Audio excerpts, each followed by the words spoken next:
Hey, what's the deal, YouTube? It's your girl, Miss Honey.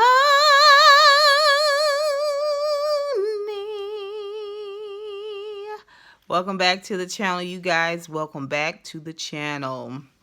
It's your girl, Miss Honey. I am so excited about this season 4, episode 1.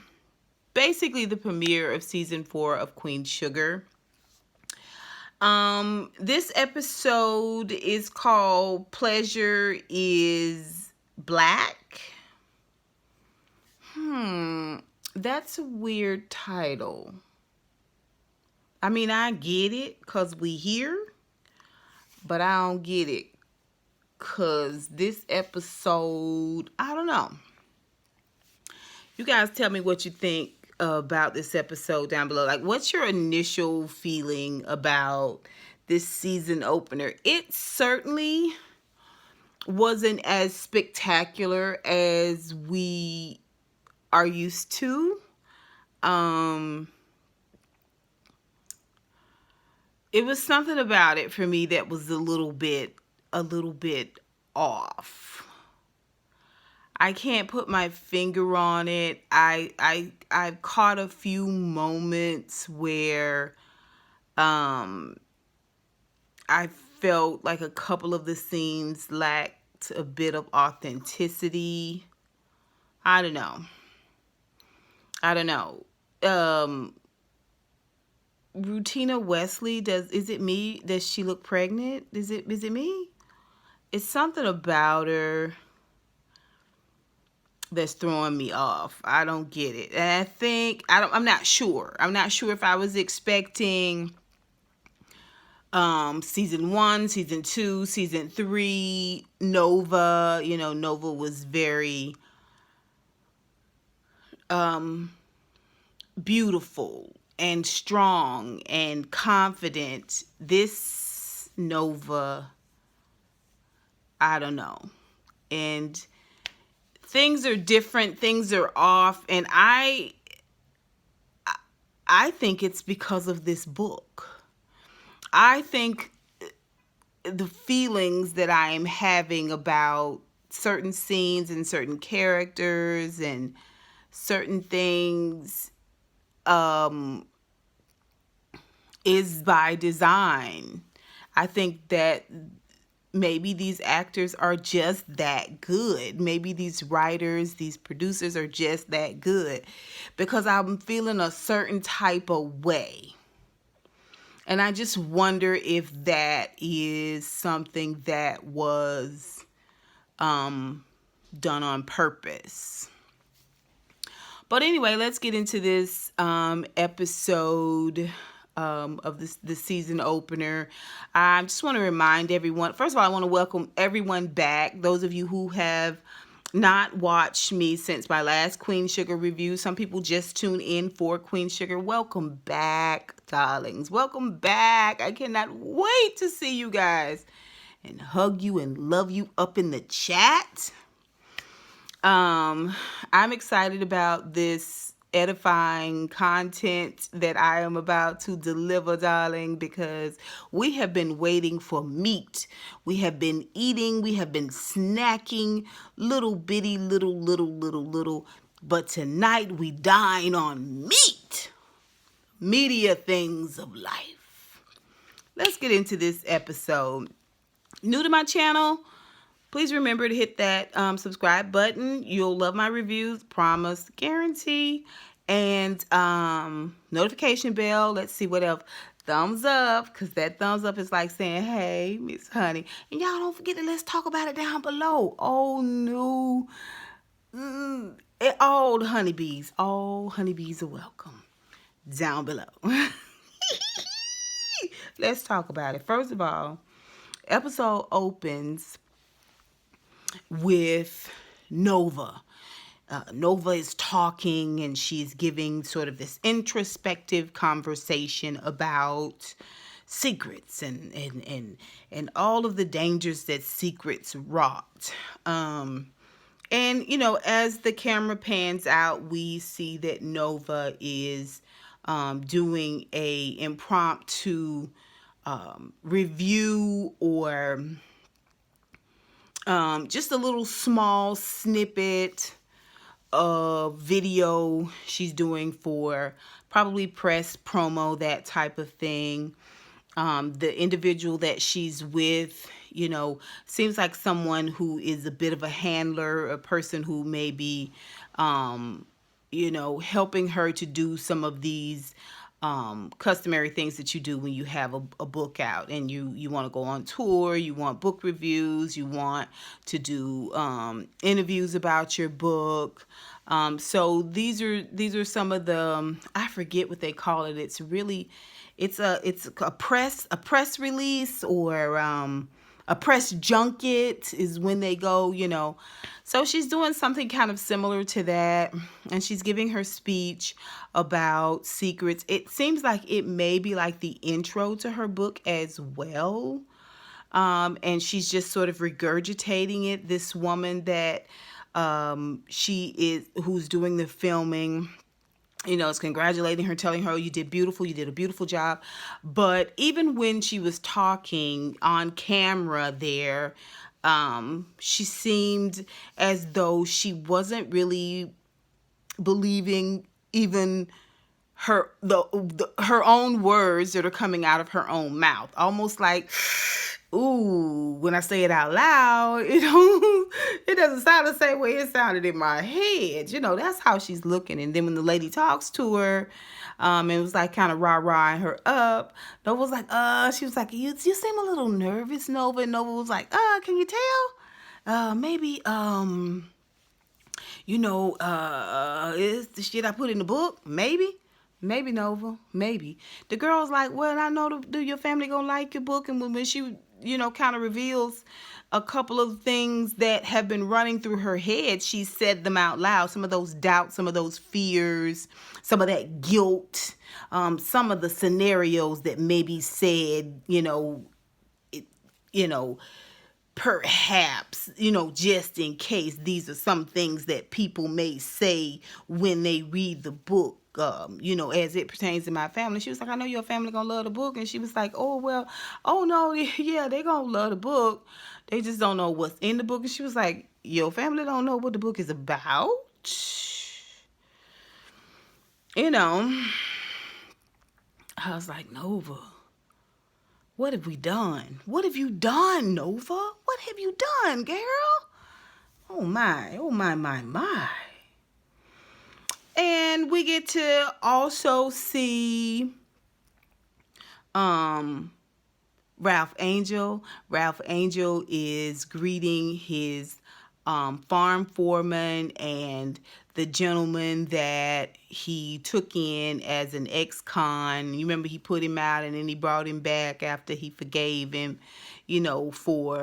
for throwing a little bit of a party at his house and all of that. Well, now this guy is sort of interning with the farm foreman.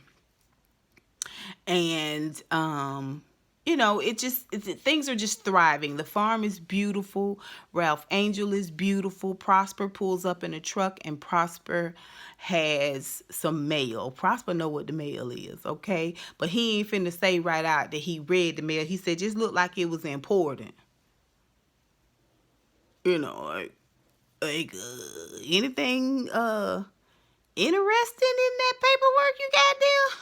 Turns out Ralph Angel's parole is over. Now, everybody who I have ever known that has been on parole, they say, oh, he off parole or she off parole, right?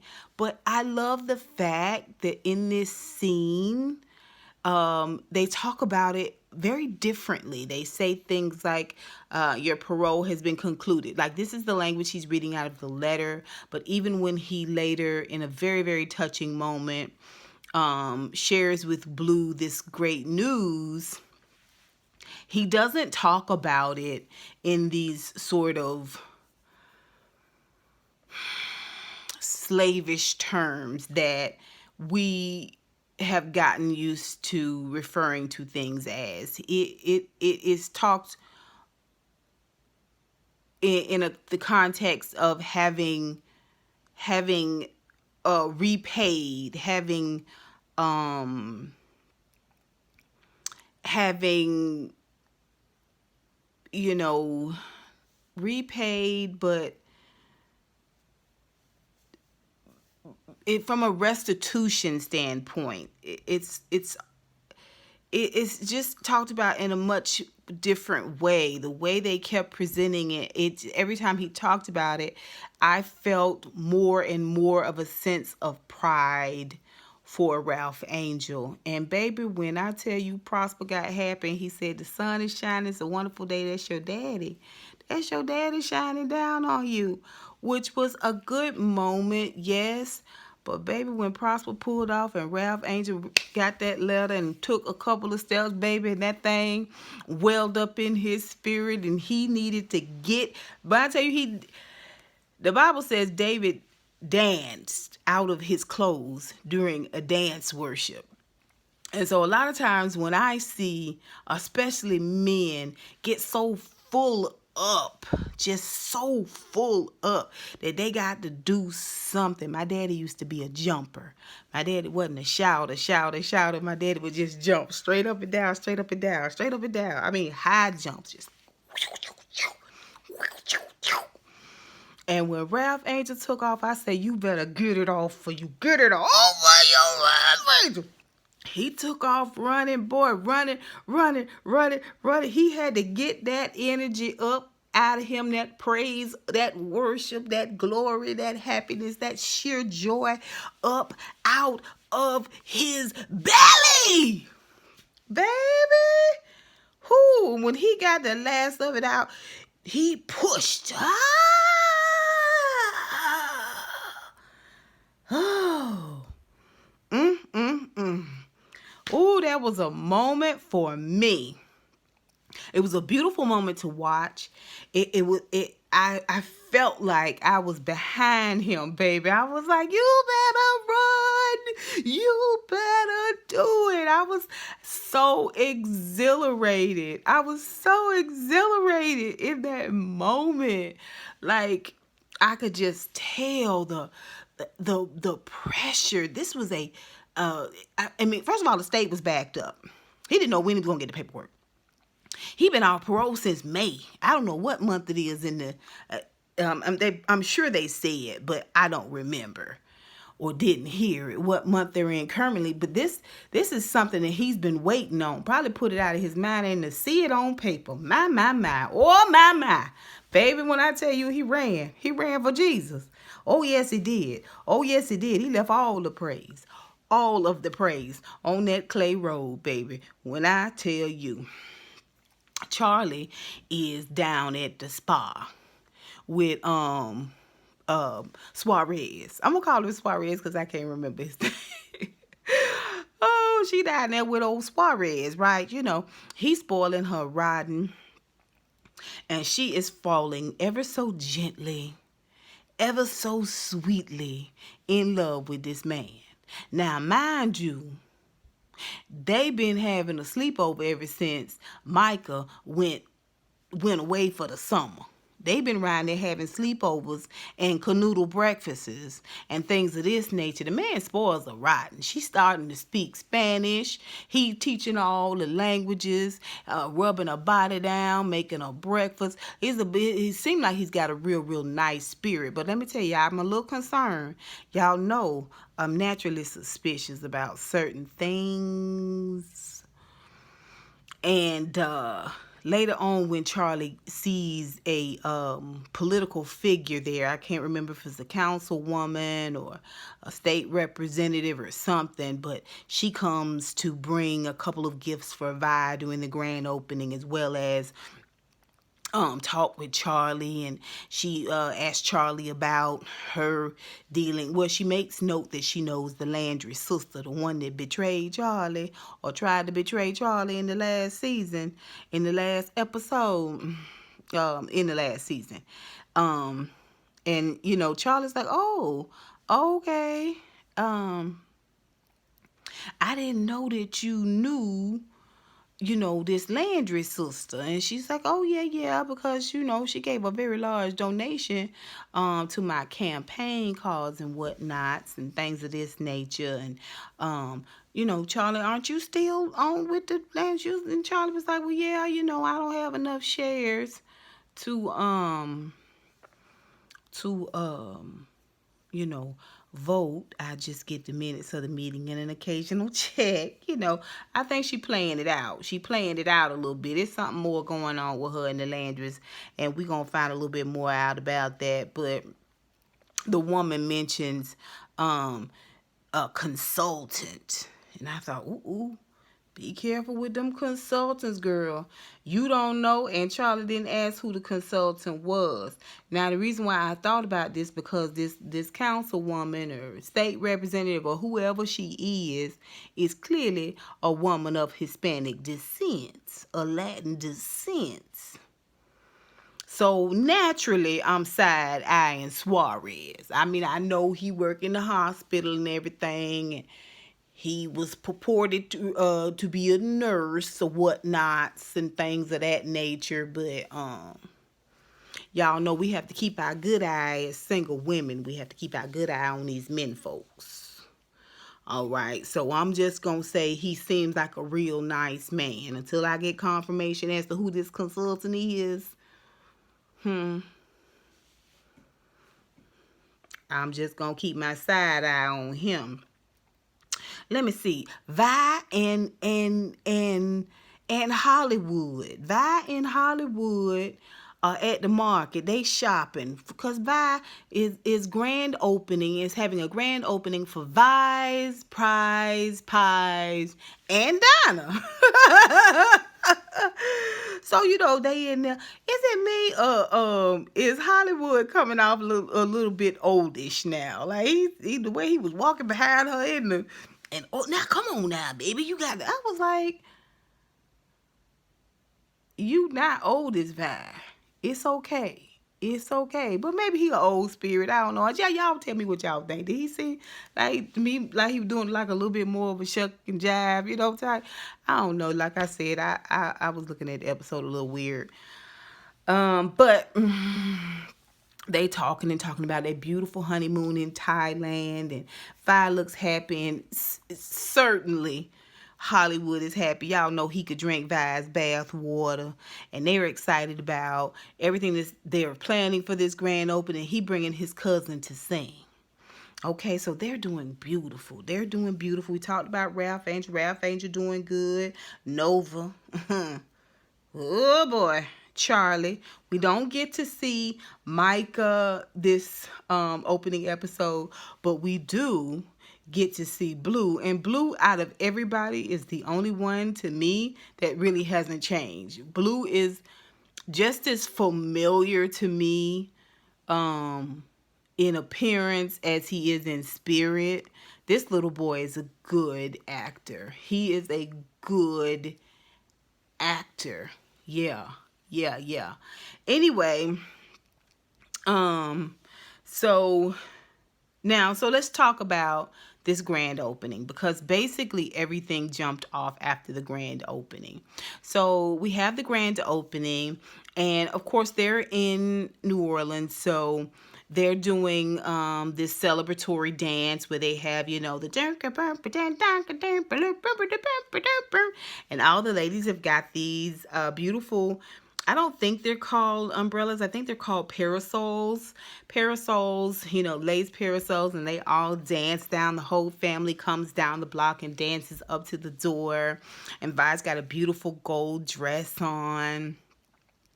And she does her speech, welcome to Vi's Prize Pies and Donna. And Hollywood gives her a crown because, she's queen. Everybody comes out. People come to celebrate her. They come to bring gifts. And she's got, all of these wonderful little ideas that she's put together that has made this really, really beautiful event. She's got the older men in the community there, and they're having like a pie eating contest, and Hollywood is, running around and taking care of her and taking care of people. They got mini pies and samples, all the pie you can eat. And she's got some tasty, savory, like appetizer type nashis there too. People are having a good time. They're having a wonderful time. Everybody loves Aunt Vi. And Nova is there, of course, but Nova is skirting right along the outskirts of everyone and everything. She is helping. People hide in helping. So by that I mean they get busy doing stuff and because you partying and you know what I'm saying? They ain't really trying to get in the mix because they don't want you to notice too much. They busy themselves helping, but they really hiding. And Nova mentions that now Nova goes to give a couple of pieces of pie, and they say, hey, congratulations. She was like, oh, okay, yeah, it's a very, very nice event. And she was like, oh, no, on your book, my sister lives in New York City, and she says she been seeing your billboards all around town, daughter, where you got a book coming out. Congratulations. What's the book about? And she was like, well, this and that and the other. See, now I forgot to tell y'all that when she was doing that opening interview. Okay, she got a phone call from her editor, Deborah, telling her that she was on the New York Times bestseller list. Okay, but your book ain't out yet? Oh, she's getting a New York Times book review. That's what it is. All right, so we back on track. So this woman's sister has seen some advertisements for this. Nova gets really nervous and she heads on to the back, but she already in the back. Now Hollywood been watching her the whole time. She heads on to the back and Hollywood wants to have words with her.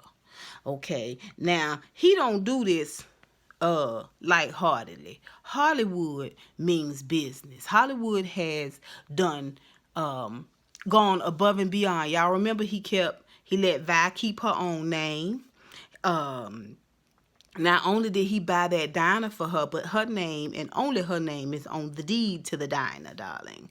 Okay? And when I tell you he will go down fighting, he had his own cousin Tevin Campbell, come in there and sing the worst a cappella version of Amazing Grace I have ever heard, or just about the worst version I've ever heard, because I've heard some terrible versions of Amazing Grace. So he loves Vi. He do anything he can for Vi. He working down there every day. And in the pie shop every day. So when he pulls her to the side, he said, well, when are you going to tell me about this little book that you got coming out? Why you ain't mentioned the book? Now, you ain't never been this quiet, this mousy acting. What's in the book, Nova? What is in the book? And Nova was like, well, he was like, let me tell you something. I don't know what you put in that book, but if 25% of the secrets that I know that I'm keeping, it might kill your Aunt Vi. It certainly will tear this whole family apart, and I can't have her hurting over. We deserve the right to know what's in that book so we can prepare ourselves, so we can get ourselves together. And he's right. He's 110% right. And she knows it. She knows it. Okay? She knows it. It's a huge moment. It's a huge moment because Hollywood has always represented family, but not family. You know what I'm saying? Although he is family, we love him as family, he's always been able to give a very objective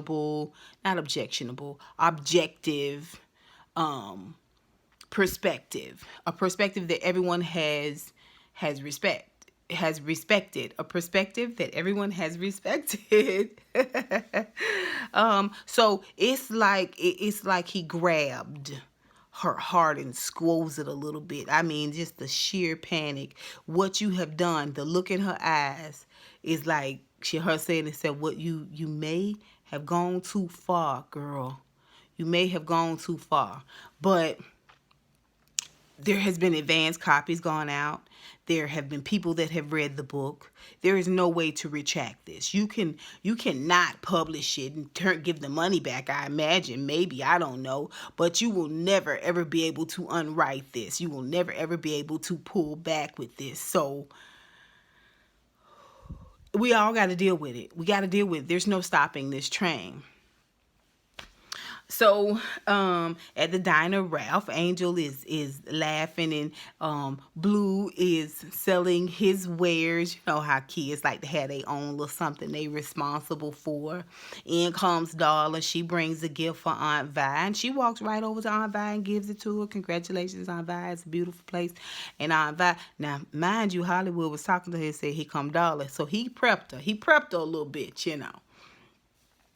And so when she turned around, she gave Darla full professionalism. "Hello, Darla. How are you?" Darla's like, "Fine. This is for you. It looks good. It's real nice and everything." "Oh, good, good. Thank you so much. We've got plenty of food if you would like a plate." And Darla was like, "I like that very much." Now, it was cordial. It was cordial, but it wasn't warm like, "Oh, hug, I'm so glad to see you. Do you like the place? What do you think?" No, she was just giving her "thank you very much, and you are welcome to take a plate on your way to go." Okay, so then Ralph Angel won't come over and try to get Aunt Vi together for shading her. And Aunt Vi was like, "Look, I spoke. I took her gift. I offered her a plate. What more do you want?" But she went on from that to let Ralph Angel know he need to move on from that little scrap of meat, basically. And that's what she was saying. Ralph Angel was devastated. She was like, "But I love you, though."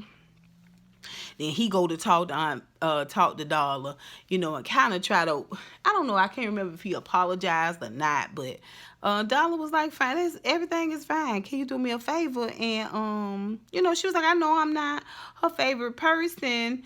I know this is something I just have to deal with considering the situation, and it wasn't really that bad considering, why she mad at me." Basically, so she asked him to do her a favor. She got to do something if he could come and get Blue a day earlier than his time. She was like, "Well, what you got to do that's more important than Blue?" And she was like, "Well, just something really important." He was like, "Really, what's going on?" Now, mind you, I would say normally you don't let a man question you like that, especially if it's a man who not claiming you, who not trying to be with you like that. You know what I'm saying? But considering her history with drugs, I could see why people question her quite a bit. But I digress. Turns out she got a date. Ralph Angel's like, oh, you moving on without me? Oh, no, I was supposed to move on without you. But I thought maybe you was going to hold up and try to be my option, my possible option if I should decide that I want you as an option. That's how he was acting. And she was like, can you do it or not? And he was like, "Yeah, I'll come get him." But he was feeling some type of way.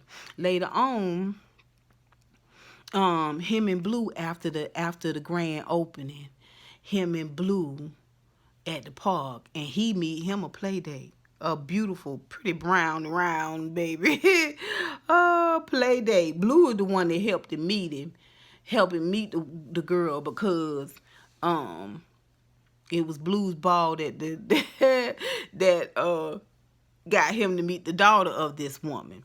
So we're gonna see how that turns out. She's a beautiful, beautiful, beautiful brown-skinned woman. Well, back at the diner, Ralph Angel also saw his parole officer, and he also saw his buddy that's a cop. And the buddy that's a cop want him to bring in more ex-cons, and put them to work. You know what I'm saying? So Ralph Angel seemed kind of hesitant about that whole notion, but we're gonna see how that turns out. Let me see who else. So Charley talked to the councilwoman. We talked about that, and Hollywood got into Nova's behind. We talked about that. Let me see, what else did we miss? Okay, so let's go to after the grand opening. We see Nova in the bed. She tossing and turning. Them guilty dreams. She having some seriously, seriously guilty dreams. Okay, she dream about her and Charlie and Ralph Angel running around playing tag. That's it. And Ralph Angel said he could catch both of them if Nova would just play fair. Nova never plays fair. And then we see where they mama called them and they race. Nova say, "I race you to the front porch." Okay, and in the running, Ralph Angel and Charlie run on off as children, and Nova falls. And when she stands up, she is adult Nova. And Ralph Angel and Charlie are standing there, and they are facing her, and they in that all white like they were at their daddy's funeral. But they looking at her like it's storm brewing, and you the brew that started it. Okay. I was like, oh, Nova, Nova, Nova. So the next day, Nova get up and she leave little book crumbs everywhere. She go to see Charlie. Now, Charlie done left Suarez over there at the house. Now, Suarez want to know what's going on, how we going to work this thing, because Michael coming back.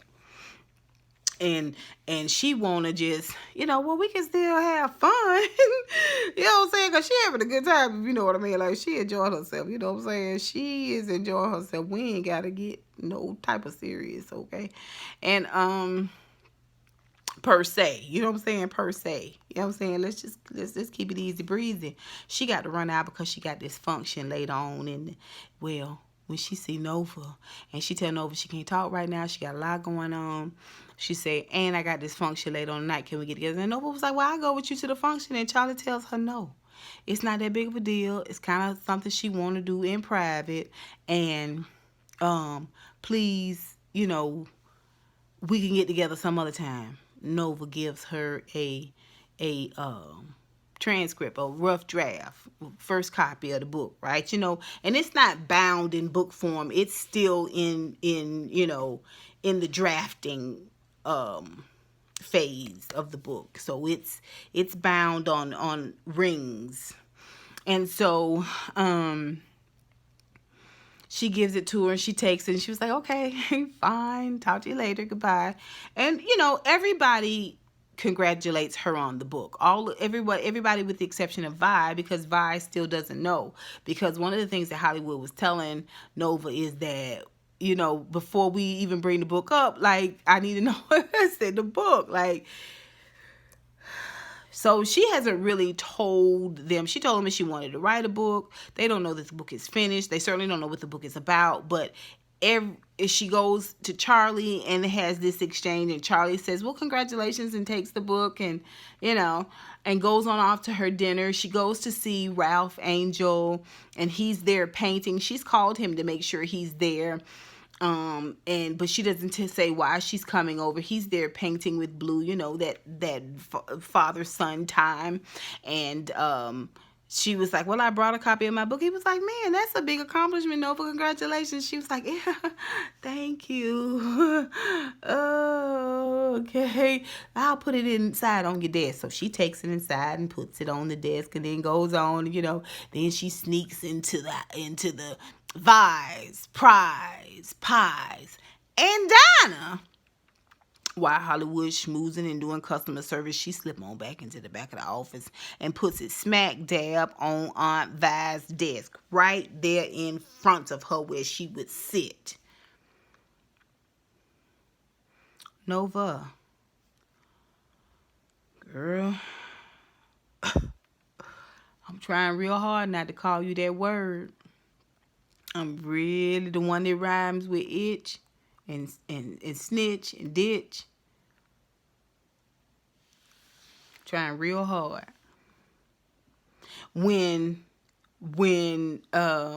So she's running around leaving all these little book crumbs everywhere.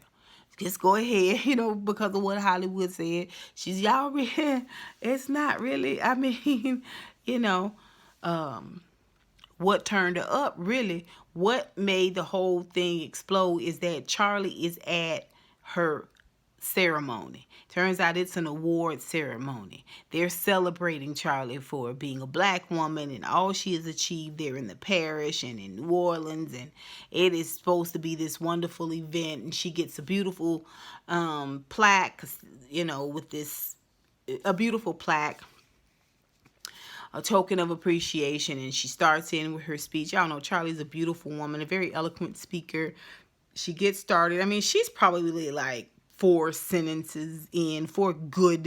solid sentences in, when a rude ass, who does that? Who's at a awards function and you stand up in the middle of the speech to expose someone? Who does that? A Landry. A Landry does that. I'm just saying. I'm just saying. This is when we find out that this woman is a reporter and she's read an advance copy. So there's no taking any of this back. And outside of the fact that we've got an entire room of women, different ages, different demographics, all of that, who are here to celebrate other women in power. And this particular woman, who is the spotlight, or one of the spotlights of the night, is being exposed in front of everyone. How do you feel about your sister Nova exposing the fact that even though you say you're here for women's empowerment, you mistreated this woman that Davis said that Davis and his friends raped? I don't know if Davis raped her, but he allowed his friends to rape her, and it was also a woman he had been sleeping with. Well, y'all know Charley paid the woman off and got rid of her.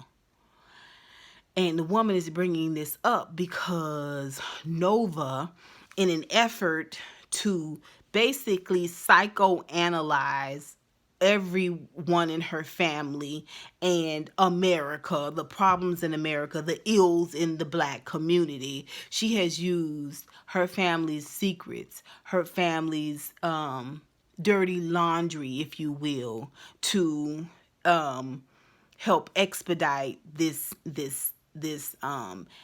analogy, this attempt at or reasoning with oneself about how these small microaggressions or secrets or how it exposes this greater ill in America, in the Black community, in families. You know what I mean? Like, why you ain't just okay? Hollywood, well, Charley is completely thrown off. She get home and she grab a glass of wine, take it to the head, and the bottle she take and sit down, and the rest of the night she spend reading that book. And the next morning, she looked like she been up all night long reading that book. She called Ralph Angel to tell him not to read the book. Now, she called to wake him up to tell him she on her way, don't read the book. What does Ralph Angel do? Exactly. He goes right to his desk, gets the book, turns right to his chapter, and starts reading about how Blue's not Blue Daddy, and how it was just, I was like, what the flip? What the duck? Nova? What the duck? What about Blue? You just gonna toss Blue in the storm? You a real piece of work, Nova. You a real piece of work.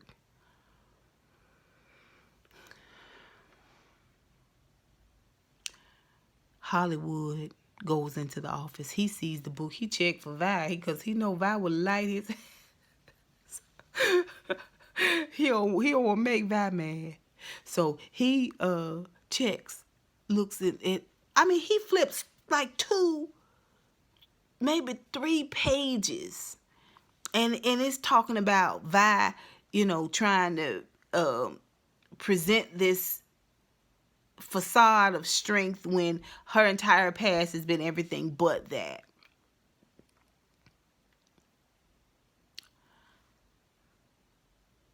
So, how many chapters are about you being a Black activist sleeping with a married white man, Nova?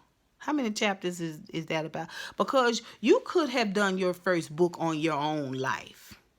How you are a lover of both men and women.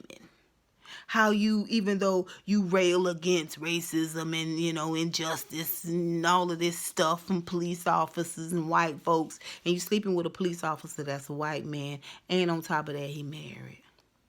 You trying to canoodle and cuddle up with Remy. Is that in the book? Is that in the book? Are we talking about that at all? We just not gonna bring that up. We just not gonna talk about it. It doesn't come up. It's not a subject you want to talk about right now. I mean, what are we doing? Really?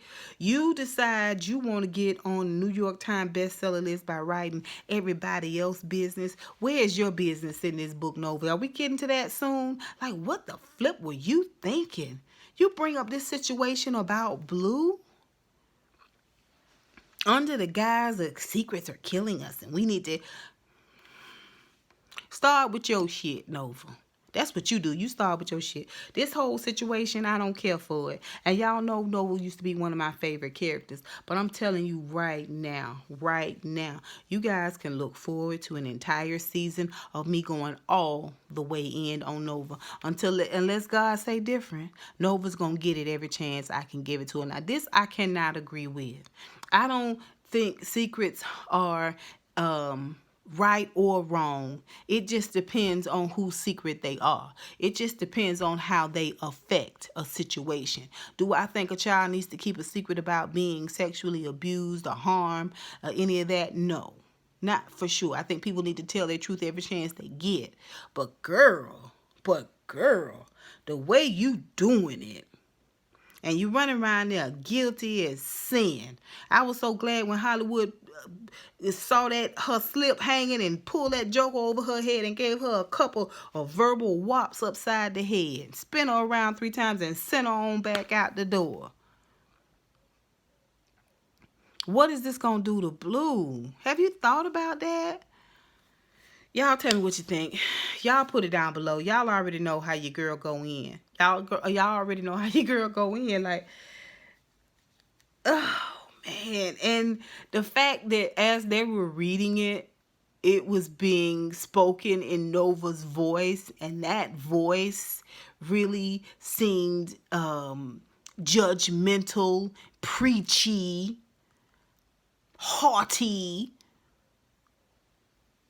Oh, you better than, you growing, smoking, and selling weed.